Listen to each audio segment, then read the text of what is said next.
So today I just got my first load of municipal compost from the composting system here in Peniscola, Spain, Baix and I'm going to try to implement it into a no-dig market garden system. It seems a little bit hot right now and I'm not sure how it's going to do, if it's going to burn my plants. Maybe I'm going to trial one bed, see if the plants get burnt, if it's okay to use right now. Otherwise, I'll let it rest along a while and slowly implement it. As it slowly cools down and the nitrogen in the compost starts to balance out. Let's get to work.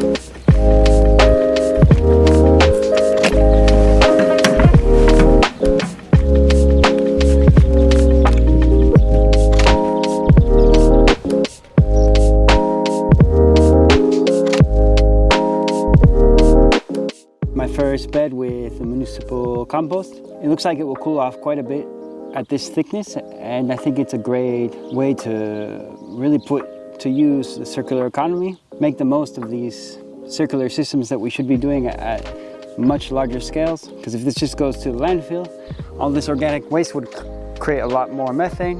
There are of course some problems with it, like plastics inside the compost. They don't seem to be sifting the compost at any point or trying to separate things. It is a very, very hot compost. We'll see how well it does at boosting microbial life, because it's a dead soil right now. For sure, it's way too hot. The life around here will start to go into the soil. You can really tell the color difference between my homemade compost and the municipal compost, which is done at much larger scales, much higher temperatures. All right, so there we have it. I made a no-dig bed with this municipal compost, and as I said before, it's still quite hot. I'm a bit worried about nitrogen, and as you've seen before, there's a little bit of the plastic in there. Also, it looks a bit carbon rich. So I don't know if anybody out there has experience with this kind of municipal large-scale compost, but if you've had problems with it in a no-dig system, let me know down in the comments. Yeah, I'll keep you guys updated on how it goes, if I've run into any problems with this hot compost here at the garden.